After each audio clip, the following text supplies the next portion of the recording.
7 years or so, that was a core theme in my conversations with him, as well as his conversations in the broader community of nationalists and Pan-Africanist folks, was the importance of us living the ideals that we profess to believe in. For him, it was not sufficient for us to declare ourselves advocates of Kujichagulia, but that we live that in our day-to-day lives. And so when I think about Kujichagulia, one of the reasons that it's my favorite principle is because I think of all the examples, all the exemplars of African warriorhood from antiquity to the present, all the exemplars of African warriorhood that have walked in what is today the United States. To me, Baba Hannibal stands preeminent among them. If we look at, just take a brief survey of his life, it is exemplary. It exemplifies the expression of this principle of Kujichagulia. So in the 1960s, when Baba Hannibal was a teacher at Farragut High School, and as the students, and also the teachers, and also members of the community were stirred around this idea of African people controlling the educational institutions of their community, Baba Hannibal, at some personal risk to himself and his own career, gave direction to this movement. And assisted students in organizing, assisted teachers in organizing, attempted to spearhead this initiative for community control of school, community control of curriculum. Because African people had got to a point of their history where they were tired of going to schools that alienated them from themselves. They had grown weary of the process of being educated, or as Carter G. Woodson said, miseducated, in a way that did not prepare them to confront the arduous challenges that face us as a people. And they demanded something better. They demanded something that would allow them to define reality. And so Baba Hannibal spearheaded this movement. As this call for community self-determination in schooling grew greater, and as people began to realize the limitations of simply taking control of public schools, he assisted in the founding of the Shule ya Watoto. And the Shule ya Watoto, more than anything else, represented this idea of African people attempting to define reality. And part of what Baba Hannibal's thinking was, and it's evident in all the work that he did, was that when we define reality, we're not simply attempting to shape the present, but we're also attempting to shape what? The future.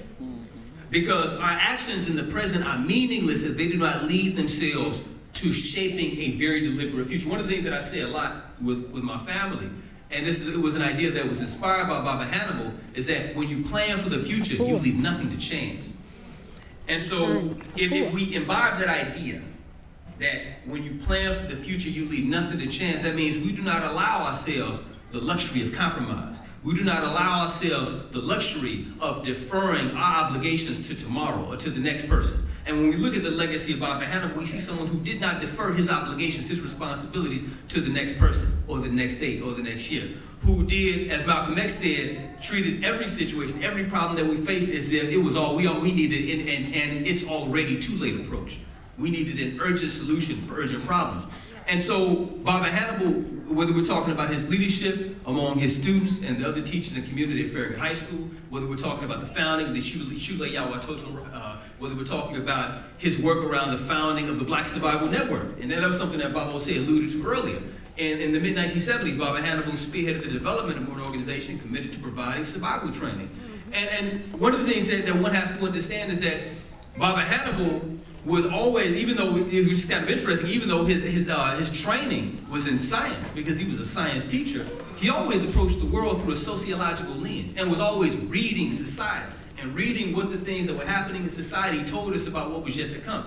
So when we get to the 1970s, the civil rights movement and the Black Power movement have been dismantled. They haven't fallen apart. They haven't simply lost, they haven't simply run out of momentum. No, those movements have been dismantled via a state campaign of repression, which we know today is now called the counterintelligence program, the COINTELPRO. At the same time, being hit with the double whammy, you have the dismantling of the civil rights and Black Power movements, and you also have the process of deindustrialization. You have a process by which the economic institutions that at one point in time sustained cities like Chicago, like Detroit, like New York, and others are being dismantled. They're moving to other places. And what was fundamental in that situation was that many people were asking, do African people matter? Do African people continue to serve a role in America? Because see, when Africans were brought to this country, African people were brought here as labor. And so the question becomes, once the labor of Africans is no longer needed, do African people need to continue to be? And so out of this concern, and what this represented in terms of the capacity of the community to ensure its survival, he came together with others and founded an organization called the Outdoor Leadership Skills Project, or what we call today the Black Survival Network. And in all of the instances, with all of the work that he engaged in, he was concerned about the future. When he moved to Mississippi, one of the works that he became engaged in, which I thought represented the depth of clarity that this man had about our present and also our future, was that he moved towards the formation of a group called the Agrarian Family Network. What the focus of the Agrarian Family Network was to create a collective of African families who were concerned about self-determination. Again, self-determination isn't just the ideals that we profess to believe in, but it's about what we do. And he formed this collective because these were a group of families who concluded that, just like Malcolm X said, the basis of all independence is land. The basis of the capacity of any group of people to be self-determining is based on land. It's based on their capacity to control and build institutions that, in effect, ensure their future. And it was within that particular context that we began to have these conversations about things like sustainability, meaning the capacity of communities to feed themselves, the capacity of people to produce their own energy, the capacity of communities to sustain themselves over time, producing all the material things that satisfy their needs. And so when we talk about Kujichagulia and the expression of Kujichagulia, I think first of all, we're talking about this process of transforming reality. Secondly, there's no clear example, as far as I'm concerned, of an exemplar of Kujichagulia, short of Baba Hannibal Afrik and the great work that he did in his life. And third, when we talk about Kujichagulia, ultimately we are talking about, if we are indeed practicing that principle, we're talking about our work in the present to transform that present, and by extension to transform the future. And one of the things that's clear when we look at the work of Baba Hannibal is that that work was always focused on young people. One of the things that he would do when he would pour libation, one of the last things that he would always say is that he would say, we pour libation for those not yet born, those who will come after us and who will inherit our legacy of struggle. Because he recognized that the subsequent generation, those who are the denizens of the future, those are the people that come after us. Those people will inherit the fruit of our labor. And so if we fail in our charge to create a viable future for them, then we fail the future. And his position was that if we cannot tolerate compromise, and that is a failure that we cannot abide, that is a failure that we cannot afford. And so Baba Hannibal Afrik emphasized the importance of us doing the hard work, the arduous work, the difficult work, the painstaking work, the frustrating work of coming together as collectives, coming together as communities, identifying and enumerating the problems that we are faced with, and coming up with realistic, sustainable solutions to those problems. Building institutions that attempt to facilitate our capacity to transform reality, and building institutions and transforming the youth so that not only does our movement for self-determination thrive in the present, but it continues to thrive and expands in the future. And so today we salute Baba Hannibal Afrik, who more than anyone else, as far as I'm concerned, for me, he's my personal exemplar of Kujichagulia. But we salute that work, but ultimately we also have to salute that potential within ourselves. That potential within ourselves to exemplify and live the principle of Kujichagulia, not just on December 26th every day, and not just on December 26th every year, but on every single day of our lives.